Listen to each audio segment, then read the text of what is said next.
Baik, terima kasih Bapak Ibu sudah hadir bersama kami. Selamat pagi Bapak Ibu sekalian, terima kasih sekali lagi. Merupakan momen yang sangat membanggakan buat kita sudah menyimak bersama perilisan laporan dampak peran tadi yang sudah disampaikan. Dan sekarang kita akan masuk ke sesi talk show. Sudah ada perwakilan dari Oliver Wyman di sini, Pak Hendy. Pak Hendy, tadi kita sudah menyimak bagaimana Oliver Wyman itu sudah bekerja dengan perusahaan dan juga perusahaan swasta, kemudian pemerintah di sektor pendidikan di seluruh dunia. Dan kami ingin bertanya, bagaimana pendapat Oliver Wyman Indonesia tentang inisiatif yang sudah dilakukan oleh Kemendikbudristek RI dibandingkan dengan negara lain dalam mentransformasi pendidikan? Terima kasih atas pertanyaannya dan juga kesempatannya untuk sharing pada pagi hari ini.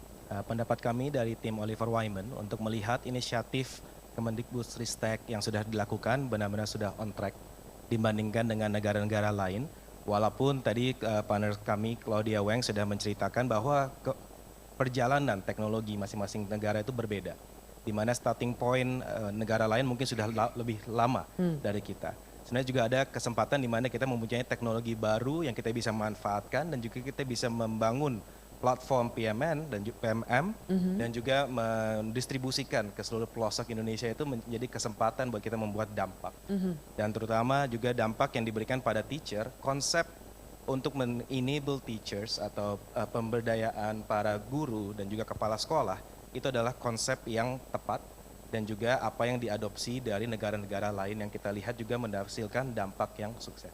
Oke, kalau berdasarkan temuan di lapangan, Pak Hendy, apa saja highlight atau prominent yang membuat Anda yakin bahwa transformasi pendidikan di Indonesia itu sudah berada di jalur yang benar? Untuk penemuan ada 3. Yang pertama itu adalah bagaimana akses yang kita berikan pada para pelaku pendidikan di lapangan dan juga di pelosok sampai daerah 3T itu baik dari para guru dan juga kepala sekolah. Dengan adopsi platform ini mereka menjadi lebih mandiri dengan diberikan akses konten edukasi sebagai aktor pelajar atau guru. Itu memberikan kesempatan seperti tadi Mas Menteri bilang adalah hak bagaimana mereka bisa mendapatkan konten dan juga support dari pemerintahan pusat dan juga dari kementerian untuk berkembang secara pribadi sebagai seorang guru. Itu adalah hasil yang benar-benar adalah konkret, di mana survei adopsi sangat tinggi. Dan juga tadi sebelum COVID dan sesudah COVID adoption rate-nya sangat-sangat berbeda dan tinggi. Itu menjadi satu hal yang menjadi bukti bahwa transformasi ini sudah mengarahkan ke arah yang benar dan juga dampaknya sudah mulai terlihat. Oke, dari kemandirian itu merupakan salah satu indikator yang penting ya yang ditemukan di lapangan. Nah, Pak Hendy, kalau kita bicara tantangan yang terberat apa sih Pak untuk meningkatkan kualitas sistem pendidikan di Indonesia kalau dibandingkan dengan negara lain? Untuk Indonesia, karena kita negara yang populasinya salah satu 4 terbesar di dunia dan juga secara geografis kita cukup unik, di mana kepulauan kita ada ribuan. Dan juga akses untuk memberikan bagaimana pelatihan secara offline sebelum COVID itu sangat menjadi kendala atau challenge yang cukup besar. Challenge-nya bagaimana? Karena masing-masing kabupaten provinsi mempunyai tingkat kapabilitas dan juga talent yang berbeda. Dan juga seperti bagaimana kita tenaga pelatihan yang mungkin dari pusat dikirim, konten aksesnya itu menjadi ada penurunan atau tidak menyampaikan 100% seperti yang kita dengar di video tadi.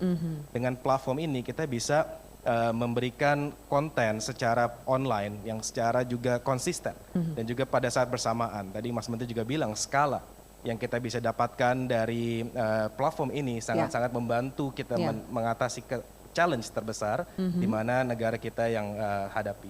Iya, dan jadi tantangan kondisi geografis berhasil diselesaikan dengan unique approach dengan adanya PMM ini ya Pak? Betul, dan itu juga membuat behavior mindset yang baru, di mana para pengajar dan juga guru yang mungkin sebelumnya adalah, tadi kan cerita videonya adalah didikte.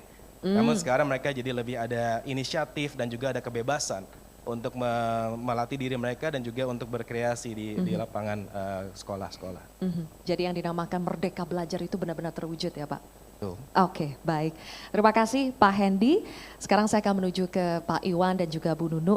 Mungkin ke Pak Iwan dulu ya Pak. Kalau dalam presentasi tadi disebutkan ada beberapa akar masalah sistem pendidikan di Indonesia dan bagaimana Kemendikbudristek itu mengakselerasi proses transformasi pendidikan dengan teknologi. Nah, ini bisa dielaborasi Pak. Prosesnya seperti apa? Baik, sebenarnya akar permasalahan dari sistem pendidikan kita, terutama ketika di awal Mas Menteri menjadi Menteri Pendidikan itu adalah krisis pembelajaran. Jadi kita tahu selama 2-3 dekade kita mengalami kemajuan dalam hal akses, tapi masalah kualitas dari pembelajaran kita itu kita jalan di tempat. Nah ini yang kemudian menjadi fokus problem solving kita sebagai tim di Kemendikbudristek. Nah cara kita mengubah itu adalah pertama kita harus membuat pembelajaran yang lebih relevan untuk kebutuhan zaman. Jadi waktu itu kita stop ujian nasional, kita berpindah pada asesmen nasional, yang tadinya ujian yang menghukum siswa, ini kepada survei yang kemudian melihat sistem kita seperti apa, jadi semacam cek itu sistemnya, dan fokus pada literasi, numerasi, dan karakter. Pertanyaannya kenapa? Karena inilah kompetensi dasar untuk menjadi pembelajar sepanjang hayat. SDM masa depan itu bukan SDM yang menghafal konten, karena konten selalu berubah. SDM masa depan yang kita butuhkan itu adalah SDM yang memiliki kemampuan untuk terus belajar, dan belajar, karena sangat disruptif, dunia itu selalu berubah-ubah. Nah, untuk itu kita butuh, pertama selain kita sudah ada asesmen nasional yang baru, kurikulum yang memberikan kebebasan kepada guru-guru untuk bisa mengembangkan, menumbuh kembangkan potensi anak secara holistik. Dan itulah yang dipangkas kurikulumnya 30-40% dari yang lama, dan kemudian kita melakukan sebuah, memberikan hak kepada guru-guru, tadi Mas Menteri juga sampaikan, untuk melakukan inovasi-inovasi. Nah, tapi ini semua tidak akan bisa terjadi tanpa ada sebuah bantuan teknologi untuk mengakselerasi itu. Jadi teknologi itu kita tahu kita mau apa, kita tahu kita mau kemana, dan kemudian disitulah kita desain bukanlah tujuan, tapi inilah harus tahu saya yang punya masalah apa, menjadi kunci. Kita memiliki strategi apa secara teknologi ini, bukan dan kemudian tadi juga barulah teknologi yang juga menjelaskan mengakselerasi untuk solusi yang tadi sudah kita pikirkan berdasarkan masalah yang sudah kita definisikan. Tapi teknologi yang paling relevan dan bermakna, dan itu yang kemudian bagaimana pembelajaran kita menjadi bisa lebih baik, karena filosofi yang kita kembangkan dalam pengembangan teknologi berbasis pada pemecahan masalah yang paling inti dan juga untuk menjadikan ini skala yang sangat besar. Karena nggak mungkin kita bisa meraih atau menjangkau guru-guru kita dari Sabang sampai Merauke tanpa teknologi. Saya punya satu momen yang sangat luar biasa berdampak pada saya ya. Ini masih di masa pandemi 2021, saya mendampingi Mas Menteri sama Bu Nunu, kita ke Papua Barat. Kita waktu itu masih awal-awal, maksudnya kita nggak tahu ini akan seperti apa, tapi kita tahu teknologi satu-satunya solusi untuk bisa kita tetap pembelajaran tidak terhenti gitu ya. Kita nyebrang, bukan di Pulau Papuanya, kita nyebrang ke pulau yang lebih kecil, daerah 3T, di sebuah SD. Lalu di sana saya menjumpai, ini daerah udahlah provinsi paling timur, nyebrang ke pulau kecil yang hanya di waktu ombaknya bagus gitu ya bisa sampai ke sana, kalau ombaknya nggak bagus nggak akan bisa nyebrang, daerah 3T.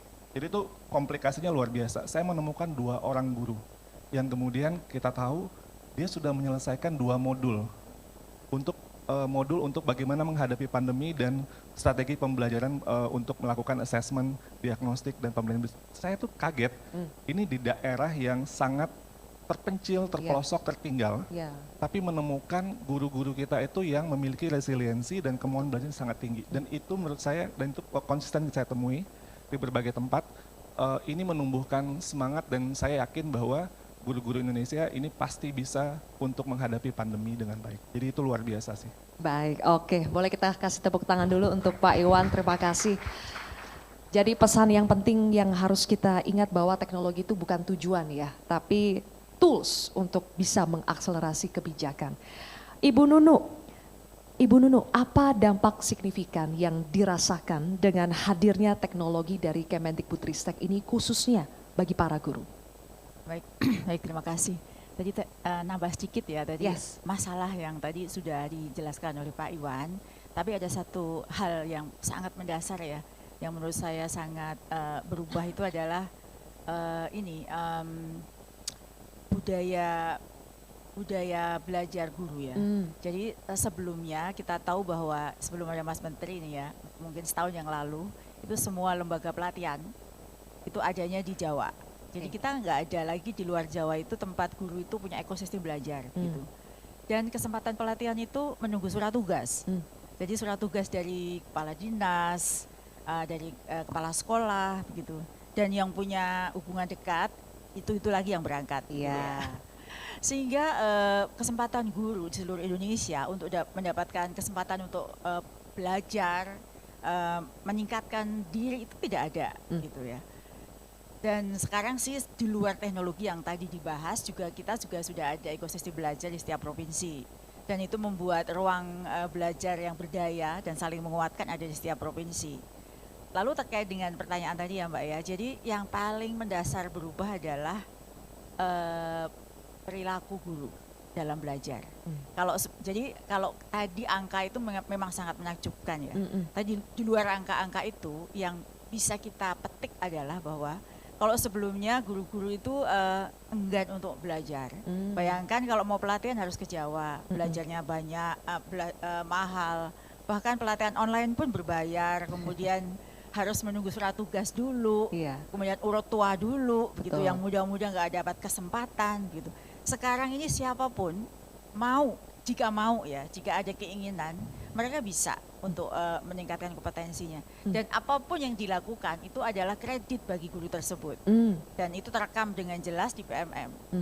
Dan yang sangat membuat saya terharu adalah bahwa kalau dulu kita begitu sulit ngajak guru SD untuk belajar gitu ya, latihan mandiri gitu ya. Sekarang ini mereka berebut. Jadi berebut-rebut dan bahkan bayangkan Mbak ya, untuk membuat satu bukti karya, produk yang sederhana saja dulu harus ada workshop di hotel 3 hari. Untuk gitu. pemanis-pemanisnya ya Bu. Ya, sekarang ini semua itu tadi ada ya dalam video. Satu orang punya 300 bukti karya. Betul. Dan itu dan yang paling lebih menarik lagi adalah kalau kita punya prinsip gotong royong ya, dan itu terwujud dengan adanya teknologi ini. Karena sekarang semua guru bisa terhubung. Betul. Dari Sabang sampai Merauke, dari Aceh sampai Papua, dari Miangas sampai Rote. Bahkan sekarang orang bisa belajar dari guru lain. Kalau punya masalah pembelajaran nih, dia tinggal nyari aja, dan itu bisa didapat dengan mudah. Jadi yang paling berubah kalau ditanya, bukan hanya sekedar adopsi ya, itu pasti berubah. Tadi faktanya, datanya ada. Tapi yang terlihat sangat jelas adalah perubahan perilaku. Budaya belajar guru, gotong royong guru, saling berbagi guru. Tidak ada lagi egoisme, mereka mau saling bantu. Itu yang sangat terlihat dengan adanya teknologi ini. Oke, kita berikan tepuk tangan. Jadi saat teknologi diberikan, akses dibuka, perubahan perilaku yang lama pun bisa dilakukan ya Bu. Ini adalah salah satu wujud nyata perubahan perilaku lama yang kini bisa menjadi lebih produktif lagi.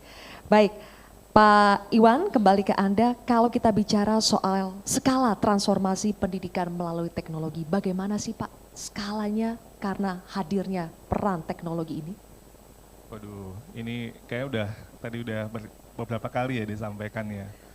Menurut saya yang sebenarnya yang terkesan sekali itu adalah tentunya skala kita sangat luar biasa kompleks. Hal yang luput disampaikan tadi itu bukan saja jumlah dan kondisi geografis. Jumlah kita tuh ngeri banget sebenarnya. Ini kemarin saya pernah presentasi di sebuah negara di Jepang. Saya bilang tentang pendidikan guru penggerak. Gimana, ada yang audiens yang tanya, gimana caranya Anda melakukan pendidikan? Saya bilang, we started small. Kita mulai dulu dengan 2.800, terus audiensnya ketawa. Bapak Ibu tahu nggak kenapa? Karena started small itu kata kita. Di sebelah saya dari Menteri Pendidikan Rwanda, dia bilang, Mr. Iwan, I only have 4,000 students. Muridnya 4.000. Depan saya dari Singapura punya 181 SD. Iya kan? Jadi kita bilang 2.800 started small, untuk Singapura itu mungkin udah 5 kali angkatan seluruh negaranya gitu ya. Jadi skala gitu ngeri banget gitu. Kita tuh nggak pernah kebayang kita punya skala tuh ngeri banget. Nah terus juga kondisi geografis. Tapi yang luput itu adalah tata kelola sistem pendidikan. Kita memiliki sistem desentralisasi. Ada berapa Pemda? Ada 500, sekarang udah 552. kabupaten kota dan provinsi. Itu ada punya kepala dinas dan otonomi masing-masing. Kalau kita kumpul nih di satu ruangan, terus kita minta masukan, silakan Bapak Ibu Kepala Dinas, tolong sampaikan apa permasalahan pendidikan. Tapi yang urgent aja ya, waktunya 5 menit, habis itu mic-nya saya matikan. Kali 552, itu 46 jam. Dengerin itu orang nggak ngomong, nggak berhenti-berhenti ya. Belum ada break, nggak ada boleh ke toilet segala macam, 46 jam. Jadi saya membayangkan gimana tata kelola kita yang sangat luar biasa kompleks. Nah, itu menurut saya dengan adanya teknologi kita bisa langsung menjangkau langsung kepada kepala sekolah dan guru-guru kita. Yang tadinya tuh harus tunggu surat dinas untuk bisa ikut pelatihan. Sekarang kita bisa langsung menyentuh mereka, dan tapi yang saya paling salut tentunya selain kita bisa menghadirkan solusi untuk skala dan menjangkau mereka, itu adalah kecepatan, speed. Betul. Kecepatan perubahan saya menurut saya lihat mungkin di contoh-contoh seluruh dunia, kita mungkin termasuk yang sangat cepat perubahannya. Saya kemudian bertanya kenapa, tentunya satu kita bisa bilang karena COVID dengan teknologi kan semua orang kepaksa, mana ada dulu yang kenal sama Zoom, nggak ada kayaknya, saya juga nggak kenal sama Zoom. Dan beberapa tools yang lain yang orang-orang yang jago teknologi pun juga kalau mau pakai video conferencing pasti males gitu, dan kadang-kadang dianggap tidak sopan. Jadi harus hadirnya langsung kan. Sekarang udah bisa macam tapi selain karena berkah dari COVID kita jadi lebih nggak cemas dengan teknologi, itu menurut saya adalah budaya gotong royong. Tadi yang Bu Nunu sampaikan. Kita hidup di negara yang sangat subur dengan filosofi gotong royong. Guru-guru kita itu bukan saja belajar untuk dirinya sendiri. Dia itu paling senang, ini champion-champion ini orang luar biasa nih berdua ini. Mereka itu senang untuk berbagi, lalu kemudian berkolaborasi. Ini yang kemudian membuat perubahan itu sangat cepat. Jadi kita mengintervensi atau kita misalnya satu guru yang mendapat pencerahan, tadi kalau bahasa Mas Menteri ada api dalam hati dan pikirannya, itu kemudian mereka nggak berhenti untuk mereka. Mereka kemudian membagikan, menularkan pada guru-guru lain, kepala sekolah lain, tanpa ada instruksi, tanpa ada perintah. Mereka tuh greget, yang lain juga harus bisa dong. Jadi kadang-kadang mereka nggak pakai ada bantuan dari dinas, bergerak sendiri. Dan itu menurut saya yang speed, kecepatan perubahan kita yang luar biasa, dan itu karena kita adalah negara gotong royong. Jadi hashtag gotong royong. Iya, tepuk tangan dong buat negara kita yang gotong royong ini. Oke, terima kasih Pak Iwan. Bu Nunu, kalau kita lihat peran teknologi terhadap inklusivitas bahkan untuk guru dan kepala sekolah yang ada di daerah 3T, itu bagaimana Bu Nunu?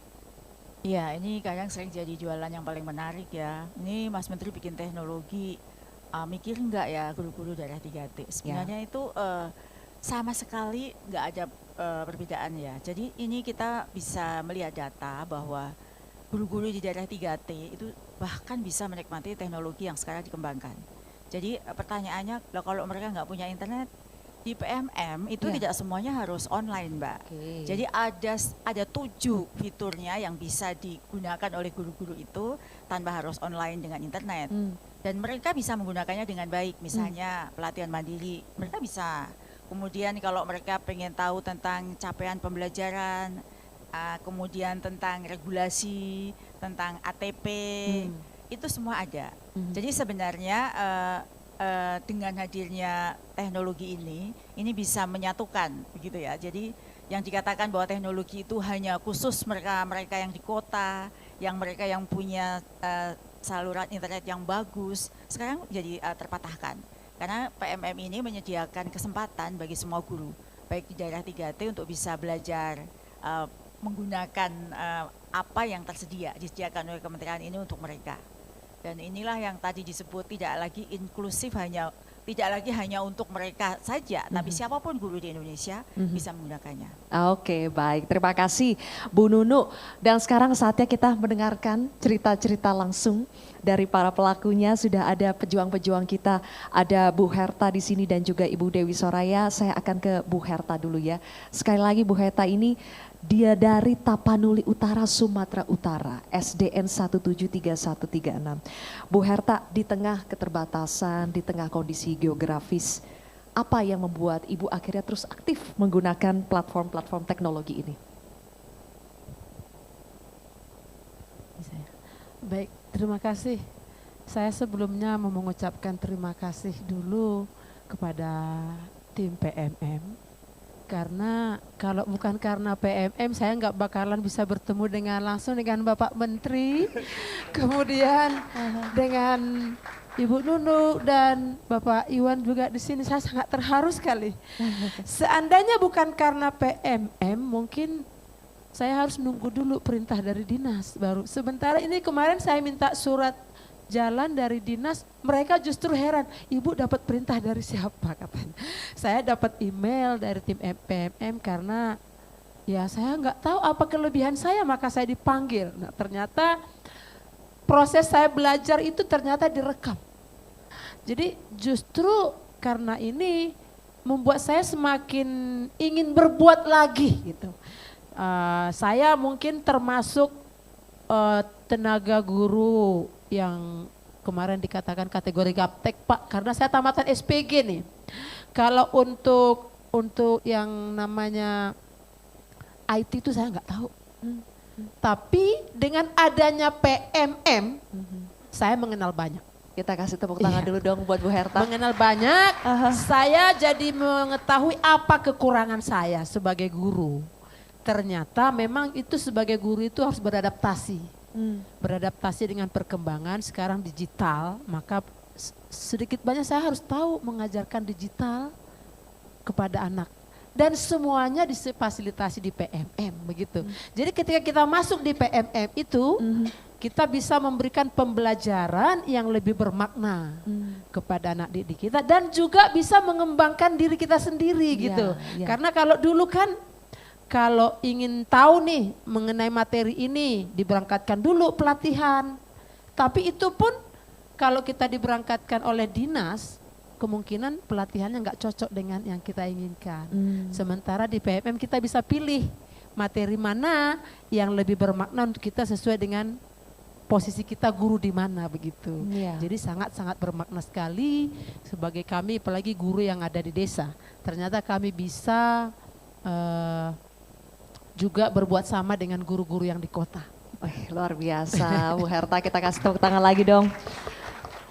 Ibu sampai terharu luar biasa ya kalau mendengarkan cerita-cerita seperti ini. Tapi betul gak Bu Herta, betul-betul ada perubahan perilaku yang luar biasa dari sebelum mengenal PMM sampai sekarang mengenal PMM yang sangat personal dirasakan oleh para guru? Sangat Bu, sangat. Karena saya memang belajar PMM bukan karena diperintah ya. Saya karena belajar sendiri masuk. Apalagi ketika saya membuka filosofi Bapak Ki Hajar Dewantara tuh. Ya memang saya tuh siapa ya, saya kan guru kan begitu kan. Saya guru jadi saya harus selalu beradaptasi dengan kemajuan pendidikan seperti apa yang dibutuhkan. Jadi otomatis memang merubah saya sendiri. Jadi kalau dulu saya ada rasa takut untuk berbuat, sekarang saya nggak takut lagi. Karena itu dengan kemauan saya sendiri dan tujuan saya mulia untuk anak saya. Kalaupun umpamanya bertentangan dengan seperti yang dikatakan Bapak Menteri tadi ya, kalau dulu-dulu kan takut berbuat itu ya. Betul. Sekarang enggak, sekalipun misalnya kadang kita kan misalnya mau ujian saja juga harus sesuai dengan petunjuk dari dinas. Kalau mau berbuat ini harus kayak kemarin bikin pilihan berganda harus segini-segini. Nah melalui PMM saya tahu apa yang dibutuhkan anak saya. Jadi kepada Bapak Ibu guru, karena kebetulan saya kepala sekolah, saya kasih kemerdekaan buat mereka.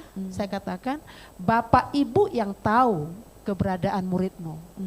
Maka di saat sekarang asesmen akhir ya, berikan apa yang sesuai dengan muridmu. Jadi karena dinas menyuruh kumpulkan soal segini katanya. Udah kita kumpulkan aja untuk di sana, tapi untuk di lapangan kita yang tahu lapangan kita. Keberanian itu muncul ya Bu ya. Oke. Luar biasa. Bu, bagaimana dengan platform rapor pendidikan? Nah, kalau tadi kita bicara PMM, bagaimana Ibu memaksimalkan rapor pendidikan untuk membenahi masalah yang ada di sekolah, Bu? Ya, baik, terima kasih. Apalagi rapor pendidikan. Kayaknya ceritanya lebih seru lagi nih.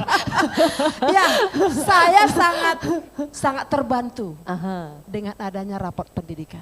Gimana tuh? Jadi pengalaman pertama waktu membuka rapor pendidikan tahun kemarin ini ya, saya lihat ini ada nilai merah. Kenapa ya? Kok bisa merah? Nah, Akhirnya ternyata nilai merah itu bersumber dari hasil ANBK. Anak didik kita yang kemarin kan. Nah, jadi berarti oh nilai merah di sini apa sih? Jadi kalau tahun kemarin itu kita masih sesuai dengan panduan dari Dinas juga sih, ya kita turutin aja tanpa kita lihat dulu sebenarnya apa yang kita perlu di sekolah. Tapi kalau untuk tahun ini nih kita menyusun Arkas baru ya, versi yang tadi juga, saya sudah berani. Setelah saya download raport pendidikan, kemudian sesuai dengan rekomendasinya, kemarin itu saya panggil orang tua, saya panggil komite sekolah, dan kepala desa. Lalu datang Bapak Ibu guru, Bu ngapain mereka diundang katanya. Ini kita harus tampilkan rapot kita, saya bilang. Lalu Bapak Ibu guru bilang, malu dong Bu, masa dikasih tunjuk ke umum rapot kita katanya. Lalu saya katakan, ini bukan rapot pribadi kita, tapi posisi sekolah kita. Nah dengan posisi sekolah kita di mana, maka dana BOS bisa kita gunakan untuk membelanjakan, menutupi nilai merah ini. Jadi bukan untuk mengukur kita pribadi, bukan kita yang merah, tapi kita harus. Nah jadi kalau dulu ujian nasional itu hanya berdampak ke murid, nah lebih berat lagi ternyata ANBK. ANBK ternyata semua guru harus membenahi diri.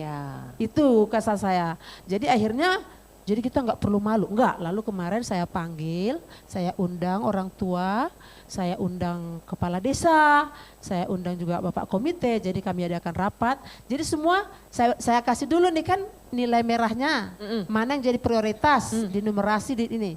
Lalu saya tanya, apa yang perlu kita benahi dulu? Lalu Bapak Ibu guru kasih begini, gini. Bagaimana orang tua mungkin ada pendapat yang lain seperti itu kan. Nah jadi dapat poin.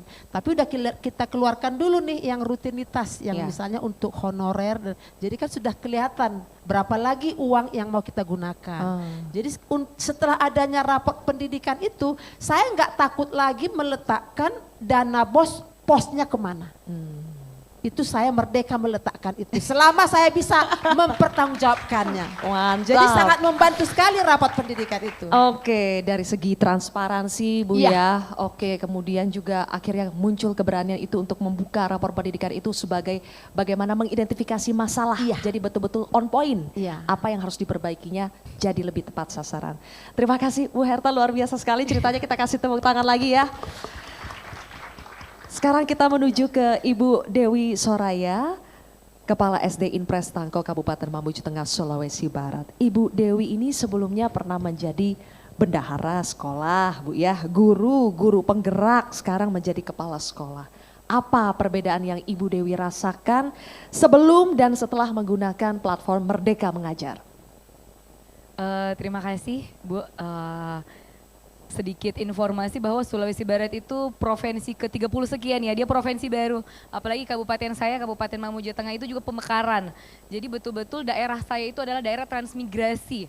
Nah, pemanfaatan PMM itu luar biasa memberikan dampak bagi kami di Kabupaten Mamuju Tengah. Luar biasanya kenapa? Pertama, guru itu hanya guru pelatih sistemnya. Jadi hanya guru-guru yang ditunjuk, yang dekat sama dinas, yang selalu turun mendapat pelatihan. Ketika disuruh mengimbas ke sekolah, nggak ada. Itu tadi yang disampaikan teman di video, hanya sekian persen. Ada miskomunikasi, ada nggak nyampe 100% infonya ke kami. Nah sehingga pada saat muncul PMM kita luar biasa.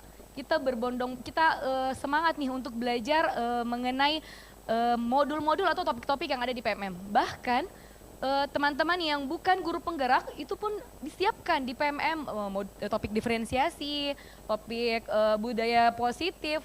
Nah sehingga bukan hanya guru penggerak yang bisa mengakses ilmu-ilmu yang ada di LMS, tapi juga teman-teman terbantukan karena hadirnya PMM. Ada topik yang di PMM yang bisa diakses, seperti itu. Yang kedua dampaknya pun adalah tidak ada lagi waktu yang berlama-lama di KKG, di komunitas MGMP. Itu tidak lama lagi, biasanya cukup 1 kali sebulan kita berkomunitas. Nah sekarang karena adanya PMM itu lebih fleksibel lagi. Di mana saja dan kapan saja, yang seperti Bu Nuno sampaikan itu luar biasa, kita merdeka dalam menentukan waktu yang kita butuhkan. Kita fleksibel, saya lebih senang belajar ini di PMM karena kebutuhan di sekolah seperti ini. Jadi luar biasa dampaknya, betul-betul Hackleknya itu kita tidak menunggu lagi untuk diajar, tapi kita yang belajar. Karena pantang belajar sebelum mengajar. Oke. Seperti itu. Tepuk tangan buat Bu Dewi. Jadi PMM hadir untuk memandirikan kita dalam belajar dan juga mengajar ya Bu Dewi ya. Nah terakhir soal rapor pendidikan. Kalau untuk pembenahan di sekolah, apa langkah konkret yang Ibu lakukan yang ternyata didukung oleh platform teknologi? Jadi dari aplikasi Arkas ya, saya kemarin 6 tahun nih jadi bendahara sebelum jadi kepala sekolah. 2 tahun itu 15, 16, 17 saya sangat, rambut saya keriting nih, bikin Arkas yang luar biasa. Bahkan dulu ada peralihan dari dulu kan masih 4 kali cair, terus jadi 3 kali cair, sekarang jadi 2 kali cair. Jadi luar biasa. Ketika teman-teman tidak terbantukan dengan aplikasi Arkas ini, saya yakin lebih keriting lagi rambutnya. Ya karena itu tadi saya dulu sistemnya kopas, jadi Arkas 2015 saya kopas ke 2016, itu tuh terus. Jadi kalau ada perubahan sisa diganti aja. Dengan adanya Arkas itu luar biasa membantu kami, terutama ketika saya mendownload aplikasi, mendownload hasil rapor pendidikan, itu sudah kelihatan. Perencanaan berbasis datanya, rekomendasinya sudah keluar. Nih literasi saya paling kurang, jadi saya harus lebih banyak mengajak teman-teman guru untuk mengintip lagi PMM di topik literasi awal, kelas awal. Nah itu sangat betul-betul kami sangat terbantu dengan adanya rapor pendidikan, hasil rapor pendidikan yang kemudian kita kolaborasikan dengan Arkas. Jadi betul-betul sangat terbantu dan itu yang kami lakukan di 2 tahun terakhir ini, kemarin sama hari ini, termasuk kami sudah mau asistensi nih di daerah, mau di presentasi dulu Arkas 2024 seperti apa, baru di ACC sama Dinas Pendidikan untuk proses pencairan dana bosnya itu seperti, jadi luar biasa sekali membantu. Jadi mudah-mudahan bendaharanya sudah tidak keriting lagi nafasnya. Jadi kayak 2 tahun terakhir rambutnya udah lurus Mbak ya. Oke, kita kasih tepuk tangan dong buat Bu Dewi. Baik, seru sekali kita mendengarkan kisah-kisah inspiratif dan sekarang kami juga ingin membukakan kesempatan kepada Bapak Ibu sekalian jika ingin bertanya kepada narasumber yang ada di sini, kami persilakan untuk bertanya. Mungkin kita buka untuk 3 orang penanya dulu jika ada. Silakan. Jika ingin bertanya apa saja praktik-praktik yang sudah dilakukan, kemudian bagaimana memaksimalkan peran teknologi, berbagai macam platform yang sudah disediakan oleh Kemendikbudristek, kami persilakan. Sepertinya masih terkesima dengan cerita-cerita dari Ibu Dewi Soraya dan juga Ibu Herta tadi. Jelas sekali ya, kita sudah mendengarkan penuturan yang sangat konsisten ini dari Kemendikbudristeknya, kemudian dari Oliver Wyman-nya dan juga dari para guru yang sudah mengimplementasikan fungsi dari teknologi, berbagai macam platform, dan ternyata memang sangat luar biasa. Tampaknya semuanya sudah cukup jelas ya. Baik, kalau begitu saya akan berikan closing statement, memberikan kesempatan bagi para narasumber untuk memberikan closing statement. Mungkin saya akan mulai dulu dari Pak Hendy, pesannya atau closing statement apalagi yang harus dilakukan oleh pemerintah Indonesia, oleh para guru, para sektor pendidikan yang ada untuk kembali memaksimalkan, mengakselerasi transformasi pendidikan di Indonesia. Thank you, sangat-sangat inspiratif story-nya Bu Herta dan Bu Dewi. Terima kasih untuk sharing. Ini membuat suatu hal yang kita buat dari misalnya di Pusat Jakarta, mendengarkan dampak nyata itu sangat-sangat mengharukan dan mudah-mudahan membuat tim PMM semangat. Dan untuk sebenarnya untuk kedepannya 2 area fokus yang kami ingin utarakan. Yang pertama adalah kualitas dan kedua adalah akses. Yang kami maksud dari kualitas adalah apa? Memang sekarang platformnya sudah diberikan dengan pelatihan mandiri, konten yang ada. Kedepannya bagaimana kita mengembangkan konten itu lebih spesifik untuk masing-masing individu para pelaku pengajar. Di mana apakah kompetensi yang mereka butuhkan itu kita bisa berikan konten yang sesuai supaya bisa membangun kompetensi lagi lebih dalam untuk kedepannya. Dan juga kualitasnya bukan cuma dari konten tapi juga dari interaksi antara guru dalam suatu komunitas. Dari sekarang kita tadi mungkin dengar ceritanya Pak Iwan, guru yang mungkin di Papua bisa ngobrol sama guru yang di Jakarta itu luar biasa. Tapi pertanyaannya bagaimana kita membuat itu berubah dari ad hoc menjadi institutional base. Jadi apakah kita bisa pairing menjadi sama guru buddy mentoring. Jadi kita juga bisa mengukur bagaimana saling coaching, saling sharing best practices bukan dalam komunitas yang besar saja tapi juga bisa one on one biar dampaknya lebih terasa. Itu yang kami maksud dengan kualitas di situ. Oke. Dan juga untuk akses, memang akses sudah sampai ke 3T dari ceritanya sampai yang ujung-ujung sudah terkena dampaknya. Ini lebih untuk poinnya memastikan bahwa akses itu tetap ada dalam misalnya ada hurdle teknologi itu bisa diatasi. Jadi masing-masing aksesnya itu bisa terasa sampai juga pelosok-pelosok ke 3T Sabang sampai Merauke. Dengan adanya dua kombinasi ini juga akan memberikan dampak yang memberikan kejelasan untuk perkembangan karir masing-masing guru. Mungkin kita bisa membuat talent pipeline ya. Mungkin guru-guru muda nanti bisa berkembang menjadi Bu Harta, Bu Dewi dengan adanya mapping. Tadi itu tercatat ya Bu ya. Jadi itu sangat-sangat penting. Di mana tercatat dan juga kedepannya bisa berkembang terus ada mappingnya. Nah tujuannya dengan adanya kombinasi ini kita juga bisa men-attract talent generasi muda. Di mana para guru-guru yang saat ini 3,4 juta, tadi skalanya Pak Iwan udah bilang kita bisa membuat generasi teacher untuk generasi berikutnya. Itu adalah menurut kami fokus ke depannya untuk bagaimana skala dan akselerasi impact-nya bisa terus kita jalani. Jadi mapping career path yang lebih baik untuk para guru, kemudian juga bagaimana meningkatkan interaksi antar guru, kemudian juga tadi akses yang lebih dipermudah lagi dan bagaimana membuat konten yang lebih spesifik dan lebih dalam lagi. Terima kasih Pak Hendy dan selanjutnya kita dengarkan closing statement dari Pak Iwan. Ada dua hal. Yang pertama adalah cerita yang dari interaksi saya dengan dua orang guru dalam kemarin kita baru merayakan Hari Guru Nasional 25 November. Ada guru yang mendapat anugerah guru terinspiratif. Lalu saya memberikan award kepada guru-guru tersebut dan ada dua guru yang ingin saya highlight. Pertama, guru dari NTT.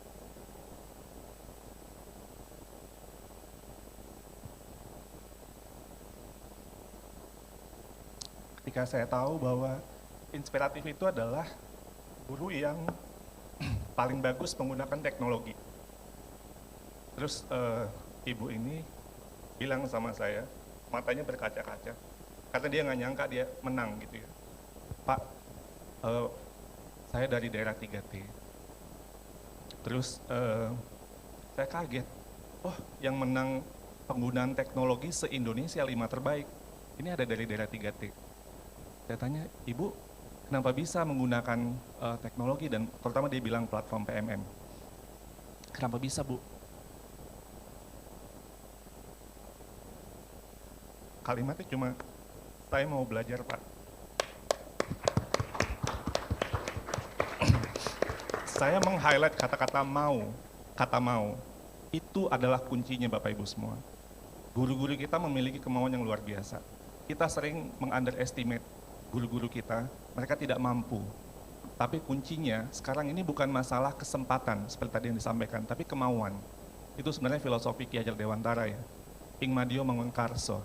Jadi guru itu, pendidik itu harus membangkitkan kemauan, menguatkan semangat. Jadi bukan melemahkan kemauan atau melemahkan semangat. Kunci dari pendidikan yang baik itu bukan saja membuat orang cerdas atau menghaluskan rasa, tapi menguatkan semangat atau menguatkan kemauan untuk berubah, untuk mau belajar. Dan ini saya rasa ini adalah kunci luar biasa. Guru yang kedua itu bilang sama di sebelah ibu ini, bilang Pak 2 tahun lagi saya mau pensiun. Guru pengguna teknologi, penang 5 terbaik se-Indonesia, itu mau pensiun 2 tahun lagi. Saya tanya, Ibu, kaget juga saya, kenapa Ibu mau capek-capek menggunakan teknologi? Ibu itu bilang, Pak, usia bukan halangan untuk belajar. Kembali lagi yang di-highlight adalah kemauan. Ini 2 guru yang di sini, ini dari daerah-daerah yang mungkin tidak masuk dalam stereotip orang yang pengguna teknologi terkeren, tapi mereka luar biasa. Tepuk tangan buat ibu-ibu berdua. Ini Ibu Berta, 54 tahun, 6 tahun lagi mau pensiun. Ibu Dewi, ini dari daerah terpelosok juga, daerah 3T di Mamuju. Yang kedua, saya ingin menutup closing dengan bahwa PR kita masih banyak. Di teknologi atau dalam hal lain transformasi pendidikan, PR kita masih banyak. Tapi kita boleh milih cara kita melihat masalah. Apakah kita melihat masalah dengan half glass empty atau half glass full? Sama-sama, PR-nya masih banyak. Tapi kita mau highlight, kita nggak punya ini, nggak punya itu, atau kita lebih fokus kepada half glass full. Kita udah ini, yuk kita tingkatkan lagi. Menurut saya untuk bisa kita maju ke depan, meneruskan momentum Merdeka Belajar, kita harus memiliki mindset half glass full. Karena pencapaian kita hari ini dan kemarin baru rilis PISA, itu hal yang sangat tidak mudah sama sekali. Dan ternyata ekosistem kita, kami di Kemendikbud mungkin mendesain kebijakan, tapi yang sebenarnya bergerak, sebenarnya yang jadi champion itu adalah ibu-ibu ini. Jadi mari kita memiliki mindset half glass full, karena itulah yang nanti akan memajukan Indonesia, melesatkan kita untuk bisa 2045. Terima kasih. Terima kasih, luar biasa. Kita berikan tepuk tangan buat Pak Iwan. Sangat menyentuh ya tadi bagaimana Pak Iwan kembali mengingatkan ini bukan masalah kesempatan, tapi ini adalah masalah kemauan. Kemudian juga bagaimana usia itu bukan halangan untuk belajar. Dan yang ketiga adalah bagaimana kita bisa, cara pandang kita atau cara kita melihat masalah. Harusnya sih memang kita melihatnya half glass full ya Pak. Terima kasih Pak Iwan atas highlight cerita inspiratif yang sudah Bapak sampaikan tadi dan pesan-pesannya. Kami juga ingin mendengarkan dari Bu Nunu closing statement-nya. Silakan Bu Nunu. Baik, terima kasih. Kalau dari saya begini, pemerintah untuk 4 tahun ini ya, mau 5 tahun sudah mengeluarkan kebijakan yang ini adalah sebuah mimpi yang diharapkan oleh para guru, yaitu Merdeka Belajar, di mana di situ ruang-ruang belajar terbuka dengan luas. Ini belum pernah terjadi sepanjang sejarah kita bahwa guru bebas melakukan apapun. Kemudian dengan kebijakan Merdeka Belajar disediakan tools, alat, yang mana alat ini dapat digunakan oleh guru jika mereka ingin meningkatkan diri. Saya mengajak semua guru di seluruh Indonesia, sekarang ruangnya sudah ada, kesempatannya ada, diberikan kemerdekaan semerdeka-merdekanya, tanpa ada urutan prioritas apapun dan tanpa ada kriteria apapun. Yang dibutuhkan adalah keinginan, seperti yang tadi Pak Iwan sampaikan, kemauan dari Bapak Ibu guru untuk berubah. Dan inilah yang paling menjadi masalah dari kita, keinginan untuk berubah. Dan sebentar lagi kita juga melalui platform Merdeka Mengajar akan meluncurkan satu episode di mana semua aktivitas Bapak Ibu, apapun bentuknya, sekecil apapun perubahannya, akan menjadi kredit dan catatan sejarah buat Bapak Ibu guru semuanya. Jadi teruslah berubah dan bergerak, karena kadang-kadang kita merasa sendiri, tetapi perubahan sekecil apapun yang Bapak Ibu guru lakukan pasti memberikan dampak dan bermakna untuk orang lain. Luar biasa. Terima kasih Bu Nunu, kita berikan tepuk tangan. Kita jadi banyak belajar sekali hari ini. Jadi memang Merdeka Belajar adalah mimpi, dan untuk mewujudkan mimpi itu sudah ada tools, sudah ada teknologi, tinggal kitanya. Mau berubah atau tidak, mau maju atau tidak. Terima kasih Bu Nunu atas closing statement-nya. Berikutnya saya berikan kesempatan kepada Ibu Dewi dulu, mungkin baru nanti terakhir ke Bu Herta. Bu Dewi, closing statement-nya Bu Dewi. Oke, terima kasih Bapak Ibu. Hadirnya PMM, hadirnya teknologi itu bukan menggantikan kami para guru, tapi itu adalah alat untuk kami terus belajar dan belajar. Saya yakin tidak ada teman-teman di daerah manapun termasuk kami di daerah luar itu bukan jadi hambatan untuk kami tidak belajar IT, tapi itu menjadi pemicu bagi kami untuk terus bisa mengejar ketertinggalan ini, jangan sampai kami terkikis. Dan buat teman-teman guru bahwa berubah bagaimanapun kurikulum, berubah bagaimanapun IT, intinya kalau ada kemauan kita bisa pasti berubah. Terima kasih dari Terima saya, kasih Bu Dewi Soraya, luar biasa. Jangan sampai kondisi geografis, akses itu menjadi hambatan ya. Kemauan tidak boleh pupus, harus terus dimunculkan terus. Terima kasih Ibu Dewi. Dan terakhir kami persilakan kepada Ibu Herta untuk memberikan closing statement. Terima kasih. Kalau banyak guru-guru di daerah ya masih mengatakan begini, alah ganti menteri pasti ganti kurikulum. katanya. Tapi menurut saya kurikulum nggak ganti. Dan itu yang selalu saya tekankan kepada Bapak Ibu guru juga yang lain. Kurikulum tidak berganti, tapi kurikulum beradaptasi. Nah, gitu. Kan nggak mungkin kurikulum tetap aja. Nah, sekarang kalau kemarin kita memakai K13, nah sekarang K13 itu didigitalisasikan seperti itu. Dan kalau ingin pelatihan selama ini kita harus mengundang narasumber dan berbayar. Nah di PMM semuanya gratis dan para pembicaranya adalah para ahli-ahli pendidikan. Jadi kalau ketika saya misalnya mengajak, saya nggak kasih penjelasan, tapi mereka saya suruh masuk di PMM, silahkan dengarkan apa yang dikatakan para ahli. Sehingga nggak tambah, nggak kurang. Jadi mereka harus belajar dengan sendirinya melalui PMM, mau dibuka berapa kali, mau kapan, dan nggak akan habis pulsamu karena gratis, saya katakan seperti itu. Jadi memang benar-benar merdeka, merdeka mengajar, barulah kita membuat merdeka belajar. Yuk kita merdeka. Yes. Terima kasih Bu Herta, luar biasa. Kurikulum tidak berganti tapi kurikulum beradaptasi. Terima kasih Ibu dan Bapak Ibu sekalian, sayang sekali waktunya sudah habis, padahal saya yakin kita masih ingin mendengarkan begitu banyak kisah-kisah inspiratif, perubahan-perubahan yang sudah terjadi karena hadirnya berbagai platform teknologi ini. Tapi kami sekali lagi sangat mengapresiasi kehadiran dari Bapak Ibu sekalian. Boleh kita berikan tepuk tangan sekali lagi untuk Bapak Iwan Syahril, Ibu Nunu Suryani, Bapak Hendy Kurniawan, Ibu Herta Sianturi dan juga Ibu Dewi Soraya. Kami mengundang untuk Bapak Ibu bisa berfoto bersama.